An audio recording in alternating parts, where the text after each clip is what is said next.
Oke, silakan Pak Dian. Bisa Oh iya, mungkin coba ini aja apa tampilkan slide-nya tapi diusahakan waktunya sekitar 15 kurang dari 15 menit ya mungkin 10 menit besok kan kalau pas realnya kan bisa sampai 20 menit. oke, Yang penting siap. alur ini idenya jadi kalau Anda bisa bikin 10 menit coba ya. Oke, silakan ada share screen ya.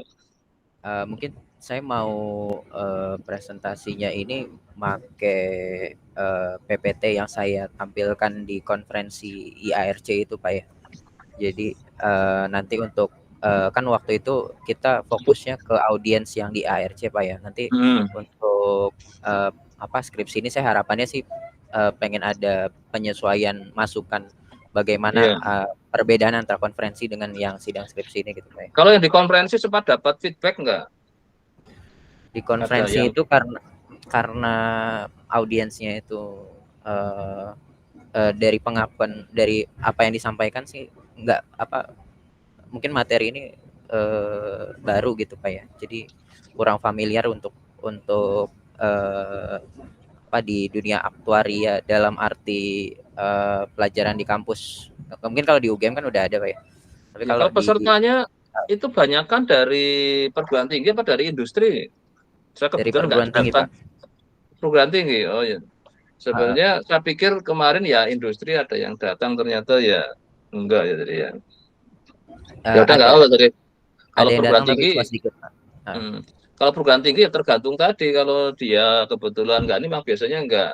Memang lebih enak di forum yang hanya khusus. Walaupun ini sebenarnya agak khusus ya itu sudah aktuari ya, tapi Ya. mungkinan bisa juga belum apa ya kalau memang nggak ada respon ya kalau selama ini saya misalnya pas di finance saya lebih senang di grup-grup kecil itu kalau acara itu Uh, karena itu biasanya memang yang ke situ memang orang-orang yang memang ini kan punya ya kayak kemarin saya terakhir uh, di Asia Risk Congress itu orang industri aja tapi ya antusias diskusinya itu karena mereka betul-betul real problem terus ada yang punya ide baru ya jadi semangat kan. Nah ya ini ya kan kebetulan mungkin yang sebenarnya yang Trebian kan harusnya kalau perguruan tinggi mungkin nggak tertarik kan jadinya karena mereka nggak membayangkan bahwa itu ada yang industri pun kebetulan dia nggak concern langsung ke masalahnya biasanya juga kurang respon itu.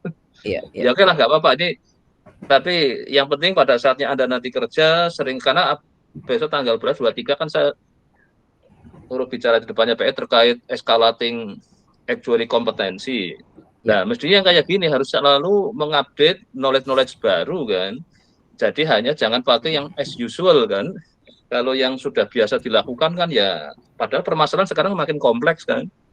Jadi harusnya ada terobosan baru di sisi apa ide-ide entah di penghitung cadangan, pricing, makanya ini kan nanti juga ada yang mau skripsi ternyata itu dengan teknik yang berbeda kan. Harusnya memperkaya metode kan. Karena Ya. apa yang selama ini dijalankan bisa juga adalah ada sesuatu yang harus diberi apalagi dengan sekarang yang apa IFRS yang sebenarnya itu yang aspek stokastik harus sudah mulai masuk kan di situ. Ya. Ya oke nggak apa-apa silakan ada ini kan apa yang penting kan ini untuk tugas itu tapi saya kan memang ini nanti pembelajaran ke depan pada saatnya Anda sebagai seorang expert di perusahaan ingat mengupdate knowledge-nya itu. Jangan Ya. jangan wah kalau kan sudah sibuk Pak sudah nggak sempat itu sering saya tanya apa ya biasa Pak kerja kayak gini-gini aja ya kan nggak menarik kan harusnya ada update. Memang saya ngerasakan dulu beda dengan ketemu chief actuary yang dari apa pernah yang dari luar itu memang saya akui ya ada beda dan mereka ternyata kadang pendidikannya S3 itu. Oh gitu Pak. Jadi Ya. iya jadi nah Indonesia itu yang saya ingat saya PAI yang S3 cuma Pak siapa yang ketua PAI yang dulu itu Varian Pak. Pak Tia Ya. itu. Jadi Varian makan Pak. saya besok dalam rangka naikkan kompetisi bisa juga dengan sekolah lagi ambil S2, S3 yang lebih ke fokus ke ininya kan atau ikut training-training workshop-workshop untuk mengupdate knowledge-nya kan itu Ya. Ya. cara menaikkan kompetensi kan kalau belajar sendiri kan mungkin nggak sempat kan karena sudah sibuk dengan rutinitasnya kan itu nah ini yang memang salah satu yang nanti saya harapkan seperti yang kalau memang Anda rencana berkarir di industri apa mau ke perguruan tinggi? Eh pengen ke perguruan tinggi juga, tapi sepertinya saya fokus dulu ke industri dulu, Pak. Nah, kalau iya itu juga bagus. Jadi saya lagi ingin malah besok mungkin di diskusi besok. Kalau di luar negeri Ya. itu bisa kerja di 2 tempat. Oh gitu, Jadi Pak. saya juga di industri, saya juga di perguruan tinggi gitu. Uang sedang Oh sekolah oke. pun bisa kayak gitu. Saya 3 hari di industri, 2 hari saya di kampus untuk S3 gitu. Jadi mereka masih bisa kayak gitu. Nah inilah salah satu terobosan yang mungkin nanti memang kalau menurut saya juga kalau langsung ke dosen lebih baik sambil syukur sambil Anda tadi di industri, coba juga sambil cari nanti terus beasiswa kan sekolah itu kan karena sekarang dosen ini akses juga. Nah, syukur dengan jalur industrinya itu, Anda jadi nanti pada saat sekolah berikutnya, karena saya inginkan di perguruan tinggi juga orang-orang yang melek industri itu loh. Iya Karena sih. orang yang nggak melek industri itu ya gitu-gitu aja, nggak ada nanti tantangannya nggak ada. Walaupun kita sekarang sudah ngundang apa ATOX lah, tapi kalau saya lihat kalau lebih mungkin belum ke substansi kontennya. Kalau dulu saya waktu itu saya inginnya ke substansi konten. Jadi memang ada tidak hanya dari sisi untuk hanya knowledge, tapi kalau bisa detail kayak apa memang kita. Nah, Iya, kalau iya, Anda iya. memang itu nanti oke silakan, tapi sambil jangan lupa terus coba cari S2-nya. Kalau Anda memang itu karena kita kan juga perlu lah dosen-dosen yang kalau saya inginnya dosen yang melek industri itu tidak hanya yang terlalu textbook oriented itu. Kalau zaman sekarang sudah kayak saya pun karena sulit akses industri ya dengan baca-baca atau nyuruh mahasiswa kan supaya yang lagi apa kerja praktek, yang lagi magang itu saya minta untuk share knowledge-nya Iya, kan saya iya. jadi bisa tahu kondisi di industri kayak apa, dikasih tantangan apa, ataukah business as usual, atau ada improving, ada ini kan itu yang saya harapkan dari apa. Jadi salah satunya besok kan pasti hanya nyari kerja di industri, pas wawancara skripsimu apa? Nah, Anda harus bisa cerita ini manfaatnya apa ya nanti. Iya, siap, Pak. Ya oke, Kebetulan Tan, saya juga silakan. udah ada hal yang bisa saya masukkan dari hasil saya intern kemarin sih, Pak. Ya, Ya. nah itu. em, hmm, Jadi nanti pas presentasi coba dikonekkan ini nggak cuma manfaat akademik tapi secara ke industrinya itu. Apalagi ini kan Anda sudah melibatkan aspek property approach-nya kan itu terkait ruinnya Iya, kan. iya, iya. Ini urusan ini kan yang sekarang paling jadi perhatian sebenarnya. Kalau saya loading untuk masalah ruin property approach itu. Ya oke silakan Pak Pian, saya lagi Oke. mulai kira-kira mau buka 10. Kalau kemarin presentasi 10 menit ya waktu di ARC. Iya, sebentar Pak. Nah ya, Sebentar aja, Pak. oke ya Bapak, yang penting idenya kok kalau ini. Nanti soal kalau ujian pun juga Saya, sama, nanti biar aja yang tanya yang waktunya eh, lama. Kalau presentasinya kelamaan nggak menarik kan. iya. Saya Ya saya oke juga ini silakan.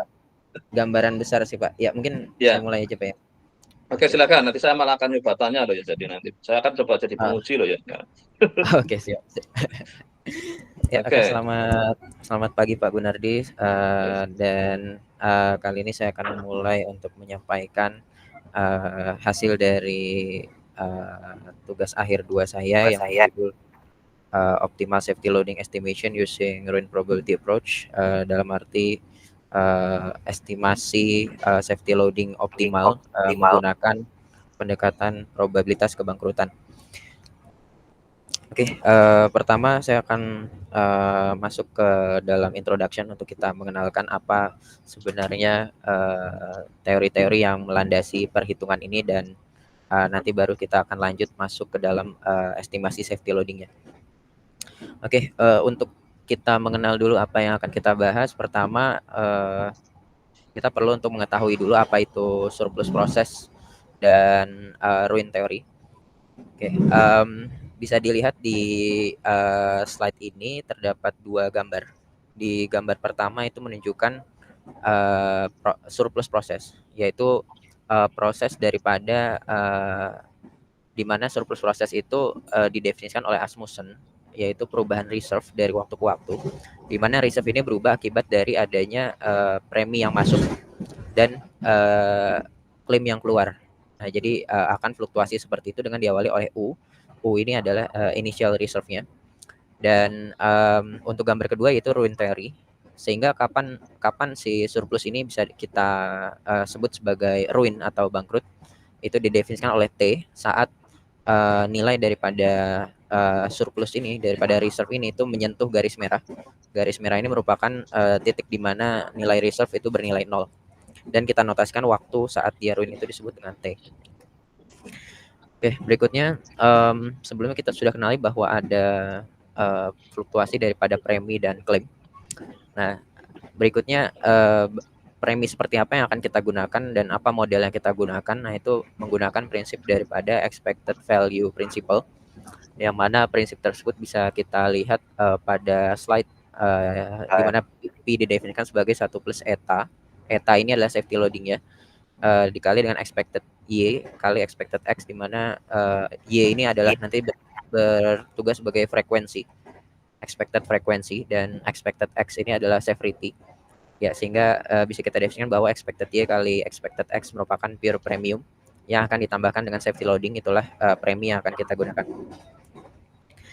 Oke, dan apa objektif, apa tujuan dari pengambilan topik ini?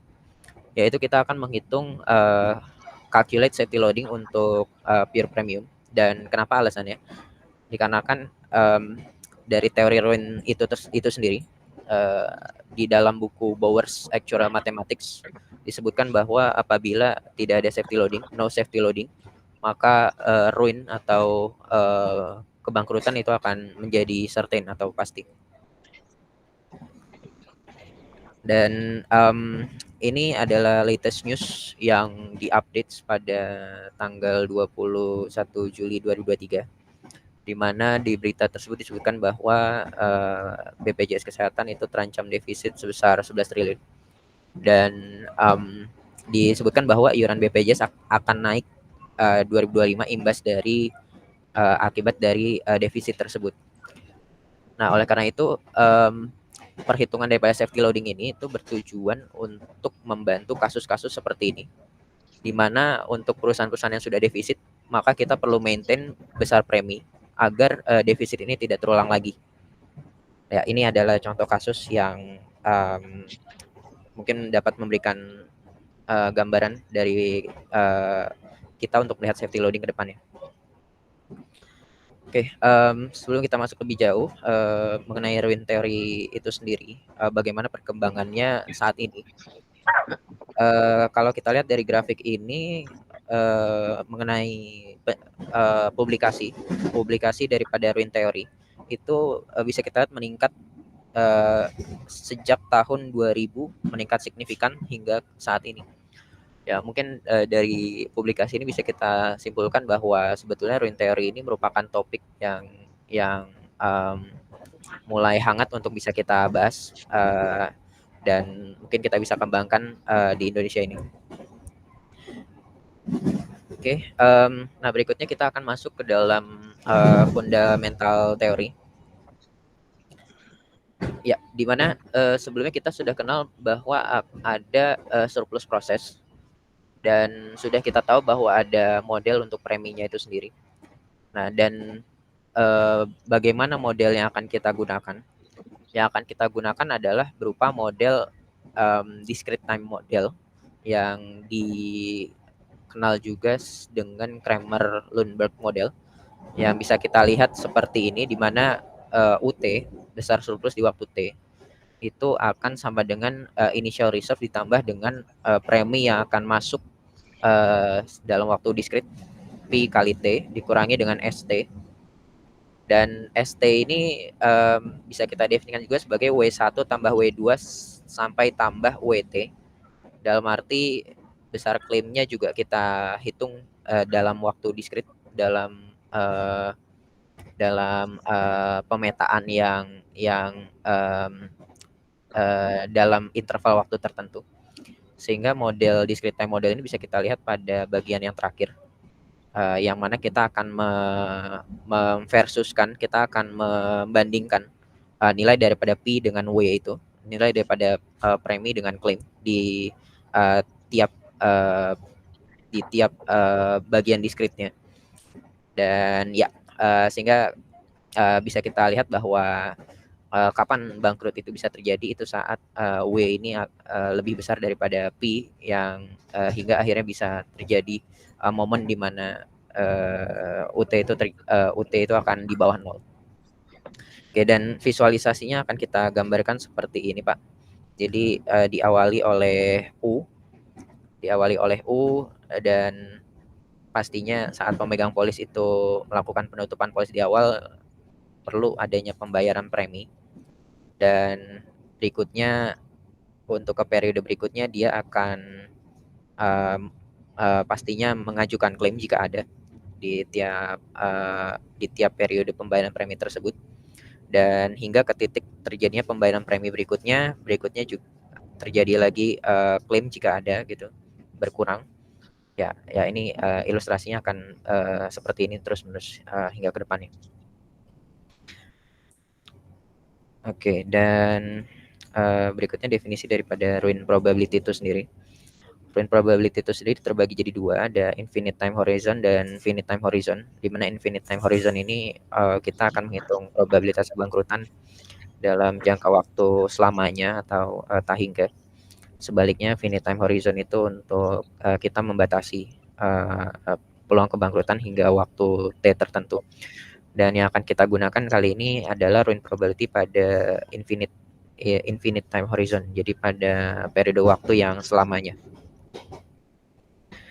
Oke, dan untuk model daripada probabilitas ruin yang digunakan itu kita ambil Lundberg's bound, jadi berupa batas atas, di mana batas atas ini diperoleh dari definisi ruin probability di model Lundberg, yaitu PU sama dengan E pangkat minus rho U dibagi expected E pangkat minus rho U, dan rho ini merupakan solusi dari persamaan kedua, dan bisa kita lihat dari mana Lundberg's bound itu bisa didapatkan.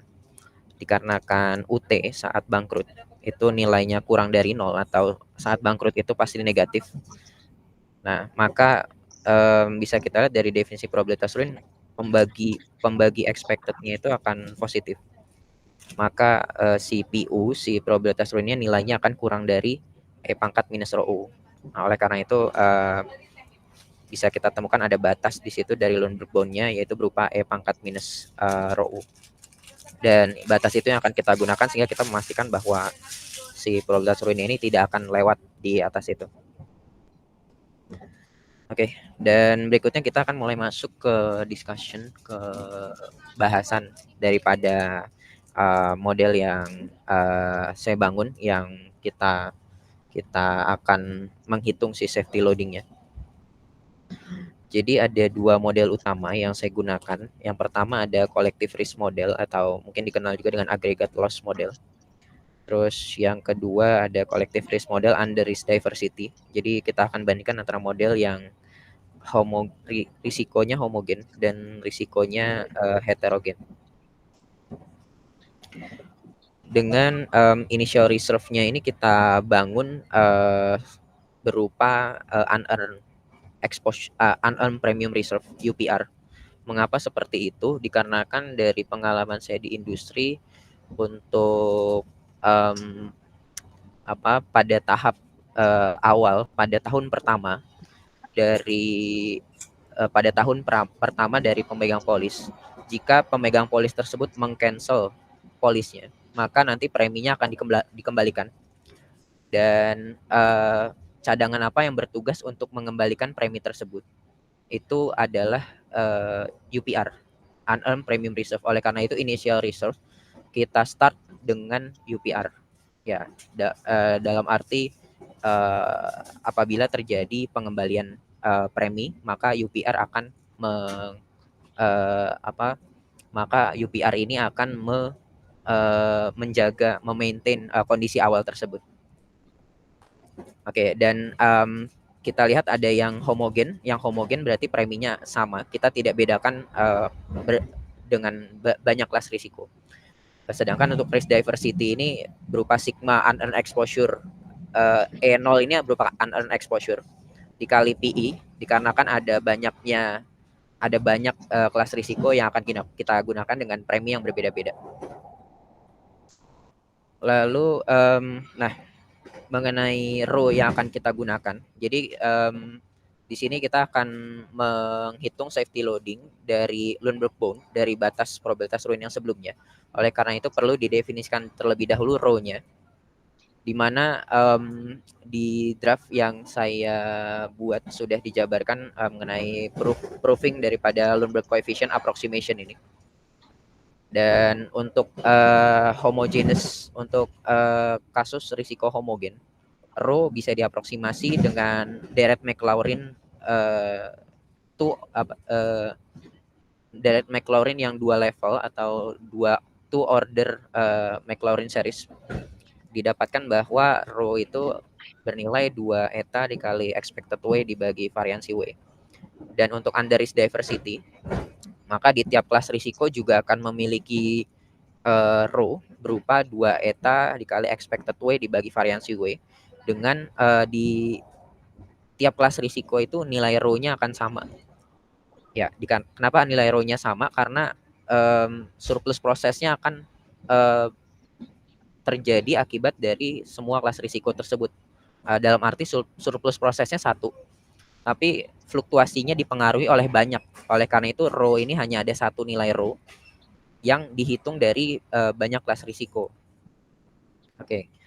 Ya, ini untuk Lundberg coefficient approximation-nya, dan ini untuk Lundberg's bound approximation, di mana kita sudah peroleh sebelumnya nilai rho aproksimasi, maka kita inputkan dia ke dalam Lundberg's bound, sehingga E pangkat minus rho U untuk collective risk model homogen.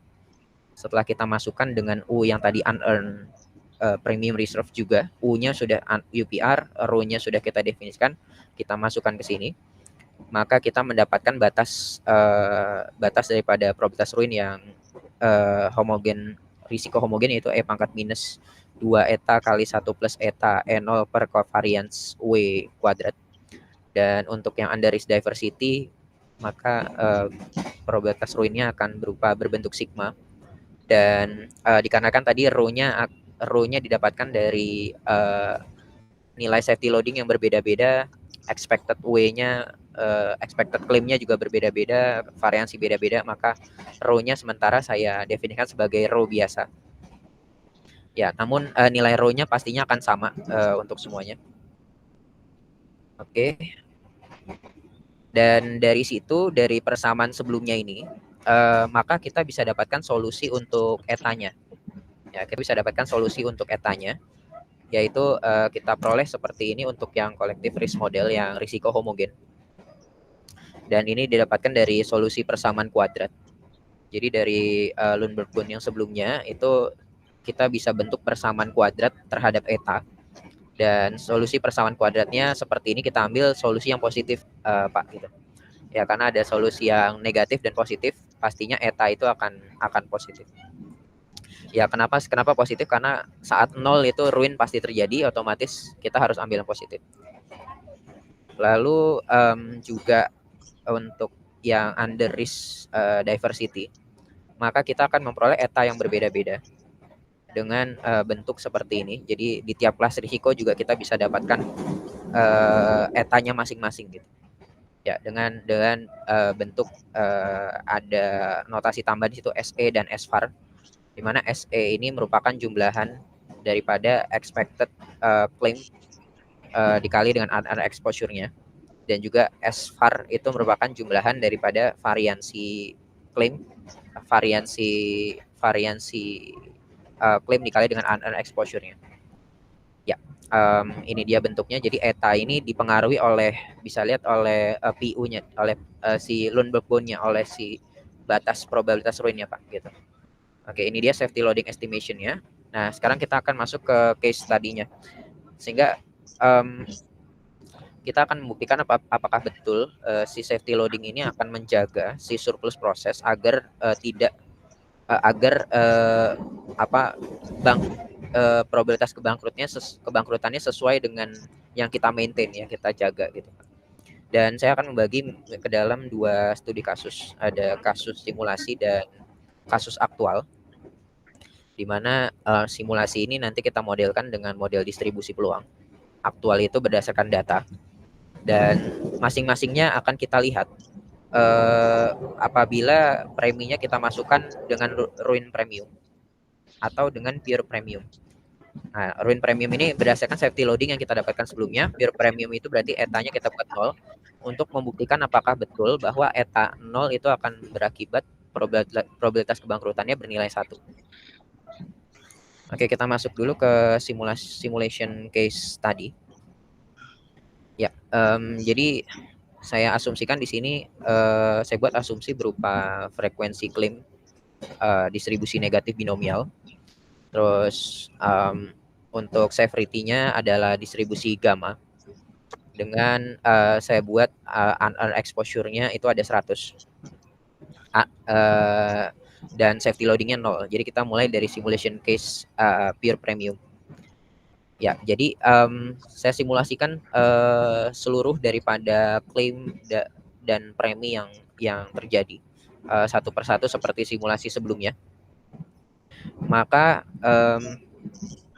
kita bisa lihat bahwa ini simulasinya untuk 10.000 waktu yang akan datang. Diperoleh bahwa probabilitas ruinnya adalah 0,877. Ya, mungkin saya bisa simpulkan ini probabilitas ruin yang lumayan besar gitu, Pak. Dan saya batasi sampai 10.000 soalnya kalau lebih dari itu ini sampai 10.000 aja waktunya udah lama gitu, Pak, untuk dapetin hasilnya ya. Iya, yang berarti kalau 10.000 artinya sampai berapa lama itu? Ya, Kalau bikin sampai 10.000. Nah, ini kan gini, Pak. Ini preminya. Ini kita bisa samakan seperti ini, Pak. Ini kan preminya kalau tadi kita asumsikan waktu ke waktu, Pak ya. Tapi kalau misalkan kita ambil sudut pandang yang lebih luas, misalkan dalam Sekarang satu dari waktu. pertanyaannya Ya, saya sumbu X itu apa itu yang sampai nilainya 10.000 itu? Sumbu ini X-nya apa ini? simulasi premi dan klaim yang Enggak, kayak tadi, Pak. Yang ini, enggak Pak. jadi enggak maksudnya sebentar, Ya, jangan ke sana. Di tadi itu. ya. Ininya dulu. Jadi sumbu X itu apa itu loh? Waktu atau apa dari 2.000 itu artinya apa di sini? Titik 2.000 itu Oke. loh. 2.000 Oke. kalau saya tarik ke atas, nah itu apa gitu? Ya, Jangan ditulis cuma indeks itu kan jadi nggak ada ini. oke. Ya, kenapa saya buat indeks karena ini perumpamannya bisa macam-macam nih, Pak.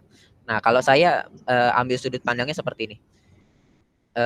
Sebelumnya kita pahami bahwa fluktuasinya bisa dari waktu ke waktu, tapi itu kan untuk satu orang, Pak ya. Nah, Ya. bagaimana kalau misalkan dalam satu waktu itu ada 10.000 orang bersamaan dengan Nah, maksud nilai saya premi? coba Ya, saya stop lagi juga. Ini kan ya. gambarnya banyak banyak banyak gambar kan ini yang ditumpuk-tumpuk jadi hitam itu kan. Oh iya, Nah, ini ini banyaknya simulasi. gambar berapa nih simulasi Anda? Banyaknya Oke, berapa? oke. Anda Ini ada mengenerate berapa ini? banyaknya ada 1.000, Pak. Nah, itu kan ke sana 1.000. Nah, Ya, 1.000 itu mengasumsikan banyaknya polis atau apa? 1.000 itu 1.000 kemungkinan yang lain, 1.000 Ya, macam ya kok kemungkinan makanya yang uh, 1.000 kemungkinan apanya gitu kan harus ada. Terus ya, yang ini terutama sumbu X-nya itu loh. Jadi Anda harus punya tafsir karena setiap simulasi itu kan sebenarnya menggambarkan Anda simulasikan apa itu. Jadi X-nya apakah garis waktu, yang Y-nya itu surplusnya. Karena di model Anda tadi kan ada T. Jadi ya, time-nya anggap aja misalnya mau 10.000 bisa 10.000 hari, bisa 10.000 bulan atau apa kan boleh-boleh aja. Jadi ya, artinya sudah misalnya kayak gini gitu. Jadi kalau nanti ada juga mungkin kalau ini kan terlalu banyak 1.000 jadi kan kelihatan nggak, malah sebenarnya nggak usah terlalu banyak dulu, cuman 5 atau apa jadi kelihatan ada yang oh ternyata ada yang buruk kemungkinannya mendekati garis nol kan, oh ada yang bagus karena ini kan stokastik, jadi stokastik kan memang kemungkinannya banyak kan, ya. jadi tapi kalau langsung kemeruyuk kayak gini malah Anda kehilangan apa apa itu yang hitam itu jadi. Oke. Sebenarnya saya untuk modelnya sendiri, Pak, saya definisikannya itu bukan waktu, Pak. Kenapa Nah kalau bukan saya buat? waktu yang kesininya dulu loh, kalau bukan waktu apa terus Oke, yang ke atasnya ini yang banyak banget yang 1.000 tadi kemungkinan apa berarti gitu loh, Anda harus bisa oke, jelaskan dengan baik supaya apa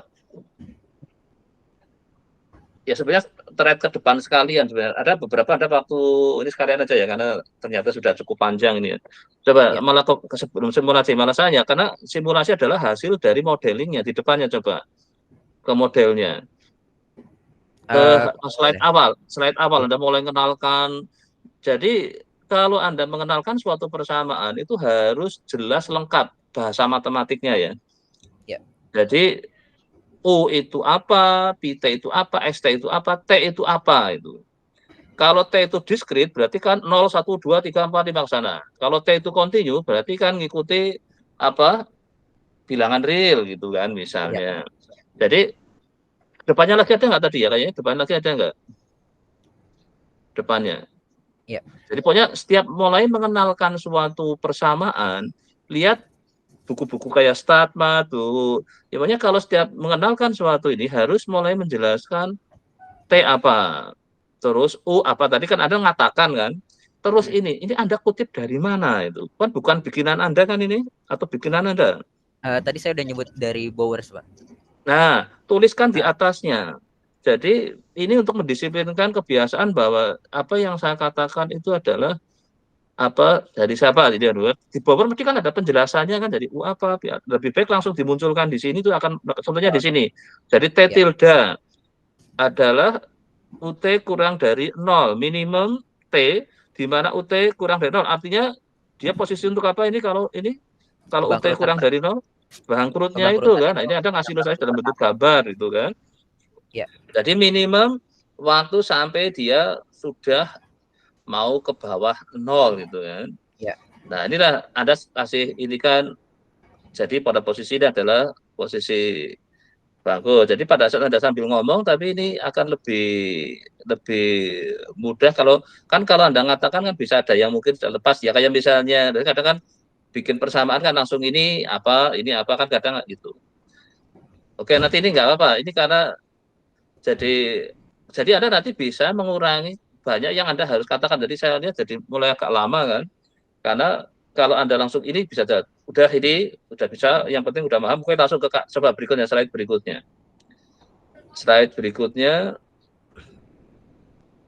Nah, ini Anda mulai bangun expect value principle. Ini juga dari Bauer lagi kan? Ini bukan, Pak. Ini dari buku. Oke, kalau enggak, nah itu tadi kan langsung saya tebak gitu aja, Anda langsung, oh bukan itu. Nah, kalau tadi yang di depan nulis Bauer, berikutnya enggak ditulis, langsung bisa disimpulkan, oh ini sama-sama Bauer ini, misalnya gitu. Nah, kalau sama-sama enggak ditulis, malah saya nafsirkan, oh ini bikin sendiri gitu kan, ya bisa aja, memang ini saya meng-create sendiri, bisa. Berarti kalau ini beda orang lagi, terus ini juga, kok EB sama dengan EY kali EX, itu juga menjadi pendapatnya seorang, karena bisa juga tidak berupa perkalian ekspektasi gitu. Ini kan salah satu karena menganggap apa?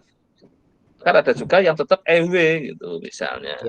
Nah, nanti kalau ditambahkan itu ya, terus jadi Y apa, X-nya apa, mungkin munculkan di sini singkatkan gampang itu. Jadi etanya itu apa? Saya pikir awalnya ya sedikit aja gitu di PPT terus untuk jadi Anda malah nggak perlu kan itu cukup kalau cuma ngasih penjelasan Y apa di ini kan cukup.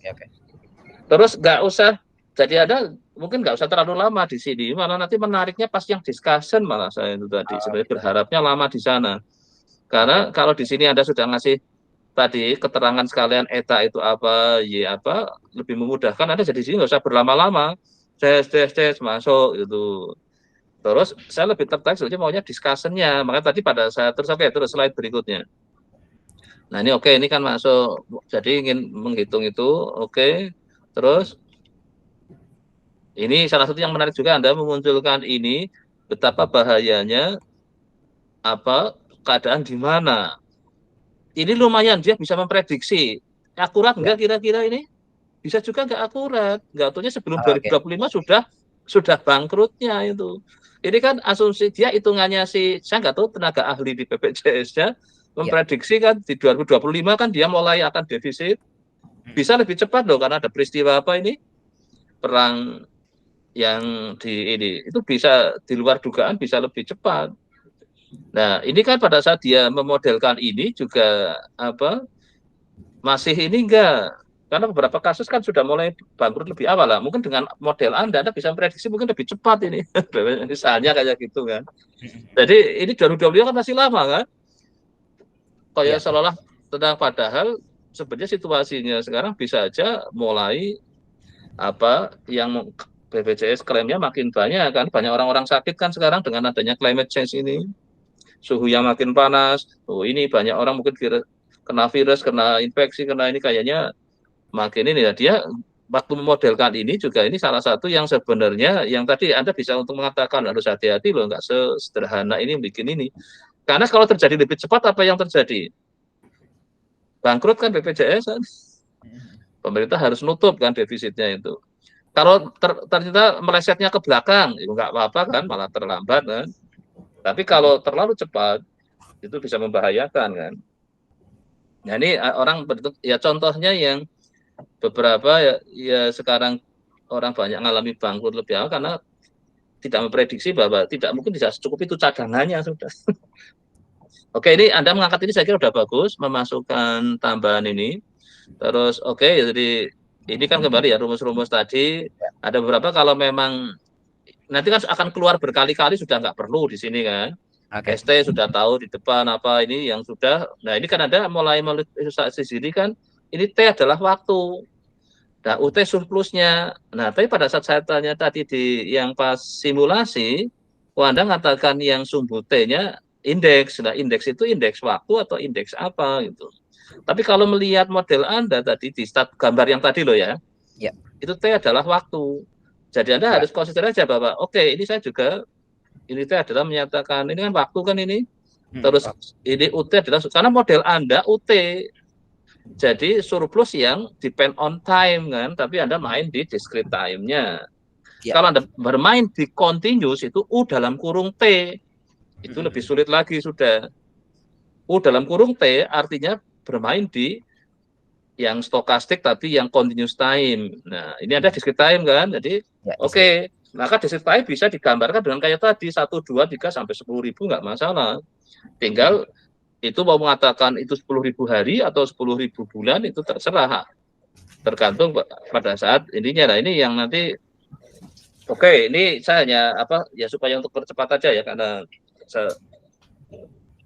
terus juga karena memang ya saya akui saya juga merasakan kadang gitu.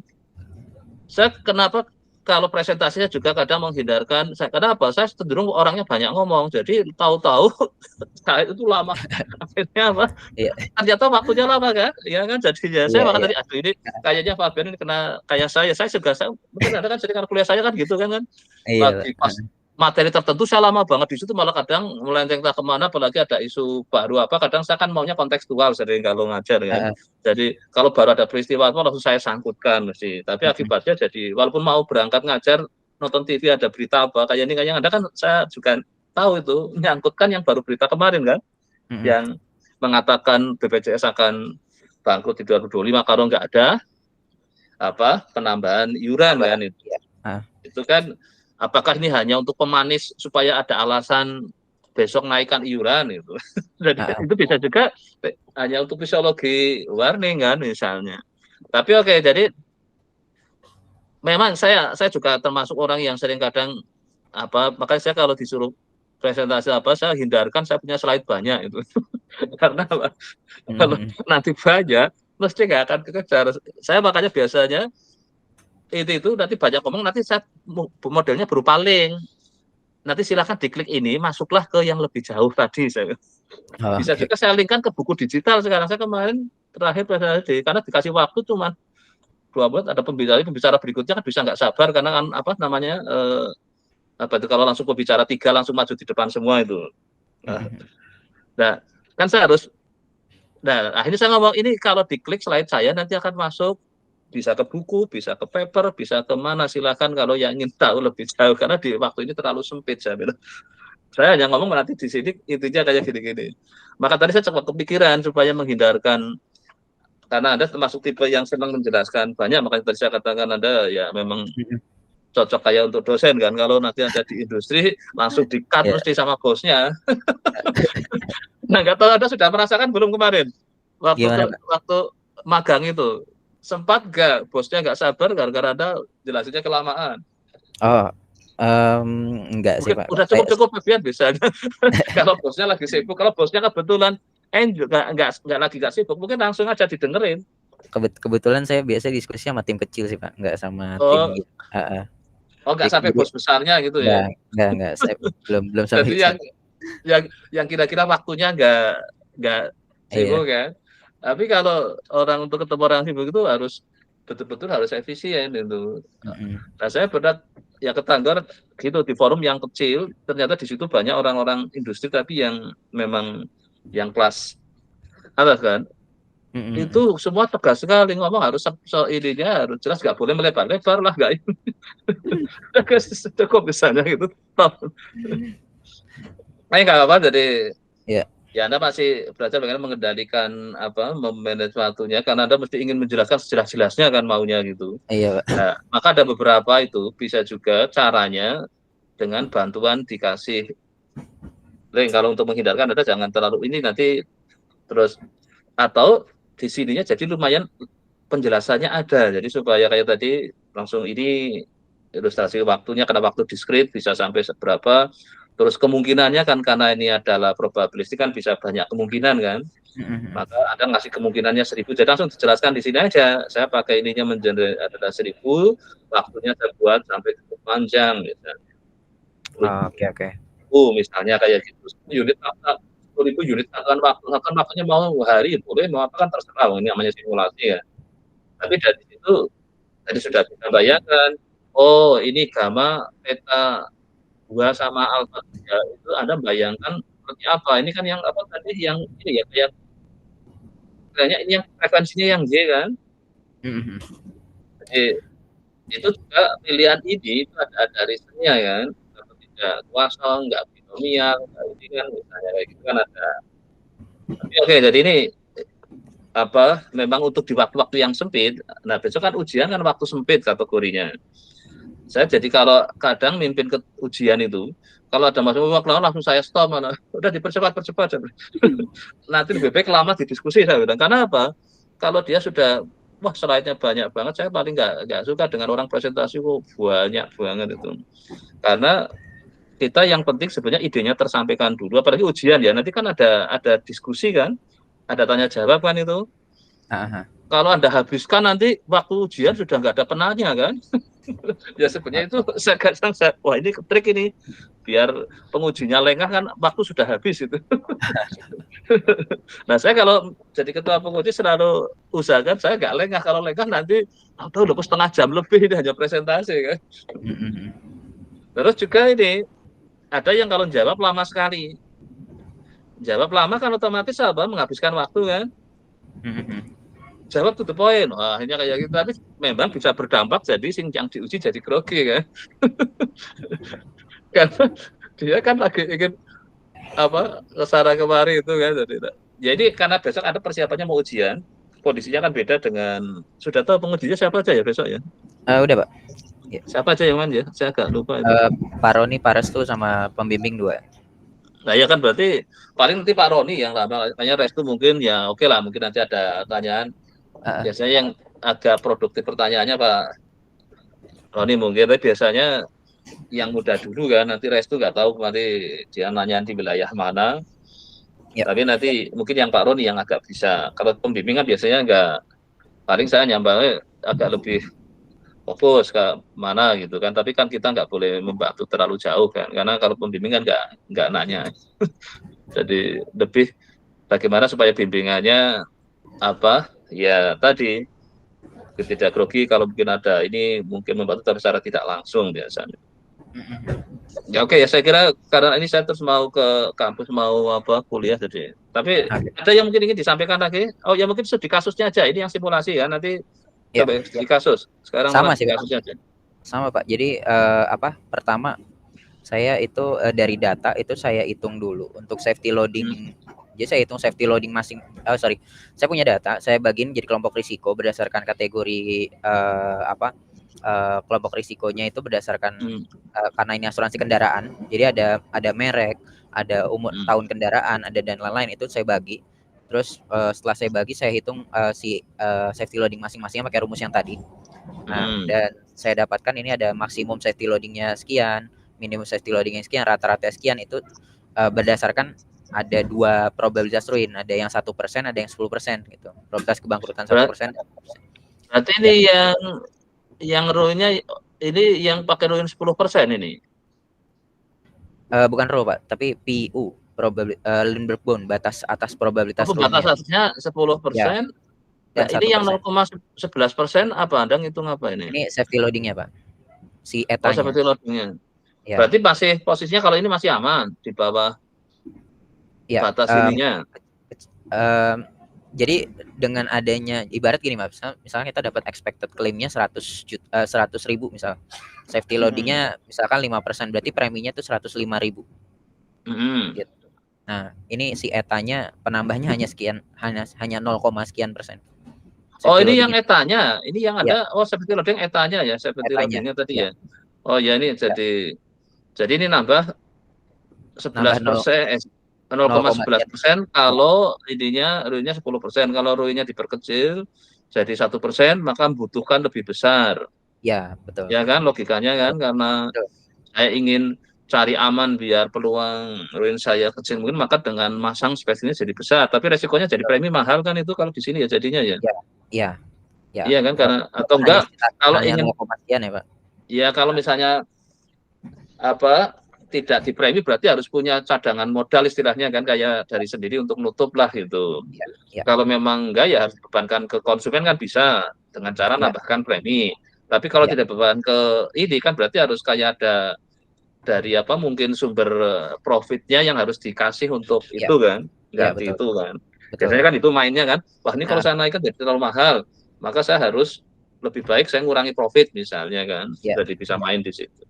Jadi ini nyoba, tapi kalau ini dari data real ya tadi ya yang betul, dari data asuransi kendaraan di Tapi Brazil. kalau dari yang simulasi Anda nggak ngitung kayak gini ya?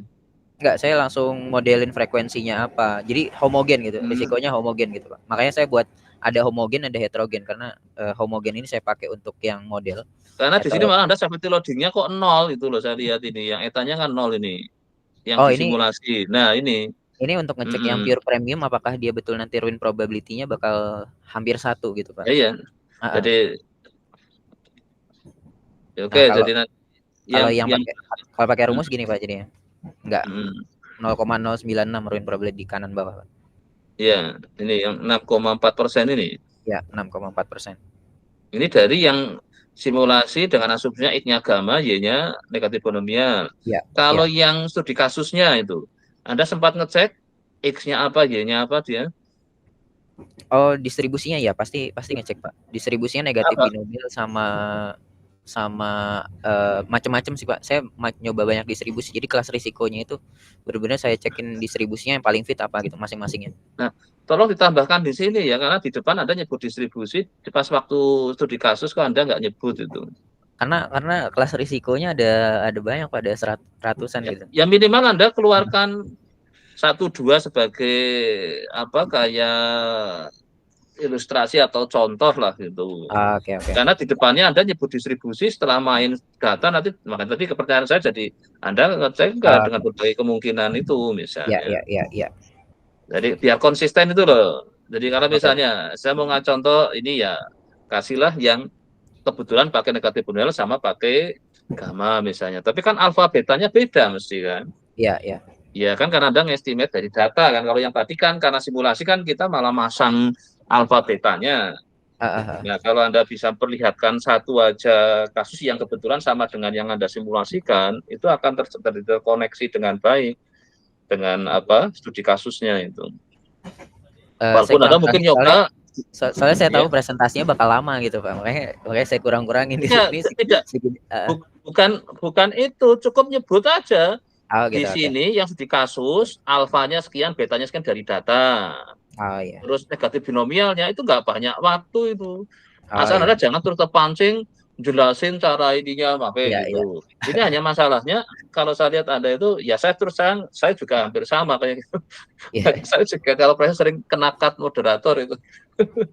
Karena saya sudah berusaha slide-nya sedikit aja, waktu jelasinya Iya. jadi panjang lebar itu. Nah, Heeh. makanya enggak, caranya tulis saja di situ ini, jadi supaya nggak Oh gitu, terpancing oke. jelasin. Oke, baik, Pak. Kecuali nanti kalau ditanya kan baru. Ya, saya Ya. kemarin juga kadang gitu, akhirnya saya untuk mencegah saya jadi daripada ditegur moderator kan misalnya, udah waktunya cukup gitu. Nah, caranya gitu jadi supaya ada, kalau yang di sana kan tadi alfa betanya ditentukan Anda, sekarang kan dari data. Terus yang negatif binomialnya Dari juga data, betul. sama.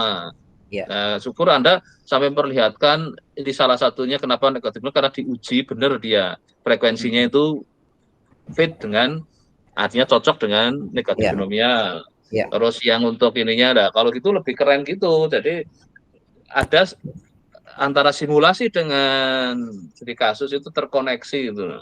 Ya. Ya. Ya paling itu aja nanti untuk ini saya kira sih sudah bagus secara apa. Artinya cuma memang sekali lagi ya tadi saya sampaikan, Anda kalau presentasi mesti akan lama itu. Ya, oke, Pak. Slide-nya 5 pun Anda tetap lama itu. Oke. Makanya saya tanya, Anda ingin jadi dosen apa ini, karena kan Anda punya keinginan menjelaskan. Itu ciri khas seorang pendidik, dosen kan kayak gitu. Jadi, tapi kalau ciri khas orang-orang itu kan nggak ingin menjelaskan, yang penting pokoknya saya nyampaikan, itu kan beda. Iya, iya. Kan ada juga dosen yang sebenarnya nggak tipe pendidik, kan juga dia nggak berusaha menjelaskan, yang penting sudah menyampaikan, kan beda dengan menjelaskan tuh ya. Iya, iya, iya, iya. Kalau menyampaikan yang mahasiswanya bengong nggak masalah, biarin aja ya, mungkin sudah saya sampaikan kok itu. Tapi kalau menjelaskan, berarti kita ingin berusaha, inilah akibatnya kadang kehabisan waktu kalau nggak hati-hati kan. Lebih baik apa? Tetap itu kasih tugas, mahasiswa kan akan baca lagi, ngerjakan. Nah, sekarang saya rubah kayak gitu. Oh gitu, Jadi Pak. saya jelaskan terus, teorinya saya minta jadi tugas itu. Kan dia jadi membaca kan. Nah, nanti Iya, terus iya, suruh iya. kerjakan contoh, ngerjakan soal, baru saya tahu, oh ternyata jadi masa sudah paham ini. Tapi kalau berusaha kan kita nggak mungkin kan, waktunya juga sempit, terus yang merasa sudah paham juga kadang nggak seneng kan kalau kita apa terlalu. Nah sekarang saya makanya ubah ininya dengan mereka, saya minta juga penugasan membaca ulang seperti itu, hanya karena apa, literasi untuk membaca kan sekarang rendah kan, karena kita terbiasa kan sekarang apa-apa kan nonton kan Oke. video ini, makanya beberapa saya minta udahlah kamu kalau ingin tahu apa tutorial ya nggak apa-apa lah, kan banyak di YouTube, banyak di ini kan, tapi membaca tetap perlu kan. Tapi kan kadang baca sebenarnya juga baca slide kan, baca buku males kan. Karena buku kan lebih rinci, lebih banyak halamannya, maka kadang nyarinya kan, padahal slide kadang singkat. Kayak ini kan singkat, tapi kan butuh yang bikin slide harus jelasin kan. Ya oke lah, ini memang apa enggak apa, tapi saya kira itu tadi saya hanya pesan, karena apa besok Anda ujian, jadi lebih baik Anda nggak usah artian sampai seolah mau menjelaskan, ini biarin aja, nanti toh penguji akan tanya gitu. Oke, Yang oke. penting Anda harus kendalikan waktunya, karena berarti ketuanya paling besok Pak Roni mungkin, karena pengujiannya 2 kan. Karena kalau di aktuaria kan pengujinya 2, kalau di statistik kan 3. Iya, iya, iya. Berarti Jadi yang penting gini Pak ya, kontennya ada di PPT semua. Jadi kalau misalkan ada nanya saya bisa tunjukin di PPT-nya gitu. Untuk penjelasannya bisa, nggak kalau perlu enggak panjang-panjang gitu ya. bisa juga langsung masuk ke skripsinya kadang, kalau memang harus lebih detail itu Oh gitu. bisa. Oke, Kalau oke. enggak ngelink ke sesuatu yang lebih detail itu bisa. Oke, oke. Makanya di PPT kan ada link kan, itu fungsinya kan itu. Jadi nanti dia kalau dikejar baru saya buka, kalau enggak usah gitu. Oh gitu, oke Pak. Jadi boleh aja Anda mau strategi itu bisa jadi slide-nya nanti lebih ringkas itu. Oke, baik. Nanti ngelink ke ini, dan Anda nggak usah jelasin kayak soal mau jelas banget, karena ini ada posisi kan diuji, waktunya kan terbatas. Nanti kalau sudah mulai ditanya baru itu Oke, baik Pak. Anda jelasin sejelas-jelasnya itu, untuk menunjukkan bahwa Anda paham kan. Iya, iya. Tapi pas presentasinya yang penting Anda mungkin menyampaikan apa yang Anda sudah kerjakan kan, karena ini ujian. Oke, baik Pak. Beda dengan kalau Anda ngajar juga beda. Besok kalau Anda ngajar kan bukan mau apa, mau dengan audiens yang diasumsikan nggak paham, harus dipahamkan. Tapi kalau ujian kan audiensnya diasumsikan paham, tapi Oke, akan oke. menguji Anda. Oh Itu gitu. bedanya gitu. Oke Pak. Ya oke, mungkin ada yang ingin ditanyakan? Apa sudah Ya, udah cukup? sih Pak. Udah sih Pak itu. Ya, Itu oke, aja. sukses Pak. Besok yang penting nggak usah terlalu Iya. yang penting karena kalau grogi juga kadang ada yang langsung kebablasan ngomong terus kan ada grogi yang malah diem, ada yang grogi malah ngomong terus. Iya. Itu ya sama-sama. Kalau saya tipe kalau grogi malah bisa jadi ngomong terus, jadi jarang saya ada presentasi dimanapun itu Mm. diem itu enggak malah. Walaupun yang bahasa Inggris pun bahasa Inggris saya waktu itu nggak bagus pun tetap keluar ngomong terus walaupun nggak tahu. Karena ininya tipenya kalau grogi malah ngomong Iya, biar bukan lega malah gitu Pak. diem. Ya, saya Iya, kalau misalnya pernah saya presentasi juga gitu. pertama di luar negeri itu, wah Ah, mau kan grogi kan awalnya. Wah, ini kan waktu mm. masih S3 caranya gimana presentasi pertama, pas dalam ini kan bahasa Indonesia, ya sempat Mm. agak kayak grogi, tapi tidak separah bahasa Inggris kan bayangin double kan, Mm. materinya bahasa Inggrisnya kan, terus Mm. audiensnya ternyata kelompok kecil, wah itu, tapi ternyata refleks malah ngomong itu keluar bahasa Inggrisnya itu. Padahal tadinya malah mencoba mau nulis kan, nanti ngomongnya gini-gini, ternyata Iya. refleksnya malah keluar gitu. Lalu udah keluar kayak gitu ya udah, tapi jadi malah waktunya kadang Mm. karena berusaha ingin ingin jelaskan itu.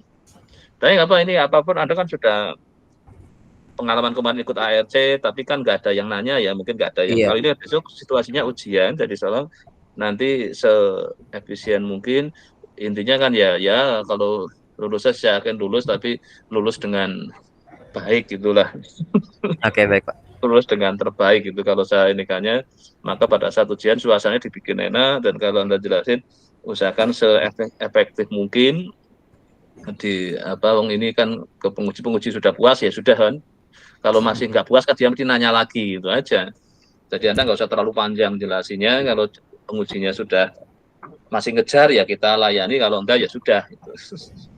Oh ya, kira-kira untuk revisi itu apa Pak ya yang direvisi biasanya Pak ya? Ya nanti tergantung itu kan, nanti dari ujian atau yang sekarang ini kan penguji sudah mulai baca kan, Ah, nanti kan mulailah dia mesti akan nyuruh misalnya ada beberapa jelaskannya kurang ini, atau kalau saya kadang sumber referensinya oh, seolah-olah, oke. kalau kan ada yang kadang gini, jadi dia ngambil dari suatu sumber referensi tapi nggak sebut sumbernya. Mm. Kan ada, saya biasanya ngelihatnya yang itu dulu, kalau saya kebetulan lihat saya minta pokoknya saya pesenin kalau kamu ngambil apa-apa dari punya orang sebutkan nama orang itu, masukkan ke pustaka untuk menghargai orang yang diambil kan, karena S1 kan Ya. mesti ngambil dari mana-mana kan, kalau itu dari website ya silakan, ya kayak tadi berita yang koran apa tadi Anda itu tadi dari apa, berita detik apa apa itu Bukan yang Pak, BPJ. dari Instagram Big Alpha Pak. Nah, kalau bisa bukan alamat Instagramnya, tapi kalau bisa cari dari Ah, berita misalnya detik atau yang apa media formal itu loh. ini banyak sih Pak pengikutnya. Buat Hmm. berita politik rame. Nah ya, tapi maksud saya lebih baik media formal kalau mau untuk rujukan akademik, Oh karena gitu. kalau kalau medsos kan apa termasuk media tidak formal itu. Oh gitu Kemarin Pak. sudah baca di Detik juga ada keluar kayaknya kok itu. Detik kan itu Oh, media formal kan. ya, Maksudnya ya. yang legal ini jangan yang apa namanya itu blog-blog itu saya juga jangan dipakai lah untuk referensi akademik gitu. Oh gitu. Oke, oke. Ya nanti kalau memang mau dimasukin loh ya ke ininya, kalau bisa sumbernya Saya, dari saya mana masukin nanti. linknya aja kali Pak ya. Ya, Cuma ya gambarnya linknya yang aja. itu udah paling bagus sih. Iya. Gambarnya nggak apa-apa, tapi linknya link yang formalnya. Entah dari Kompas Oke, siap, atau siap. Siap dari Pak. ini, ya jangan yang blog atau apalah, itu Ya. kan kategori nggak formal itu. Ya oke, mungkin sudah Oke, cukup. oke. Ya, cukup Pak. Itu Ya aja. oke, saya juga terus mau ke aku sini mau. Oke, Nah, oke. ada Ya. kuliah ya. Ya oke ya, Makasih banyak. makasih ya. Oke, Ya, sukses ya, we ya. makasih banyak Tahu Pak. sebenarnya. Ya, oke, yuk. Oke. Saya tutup ya.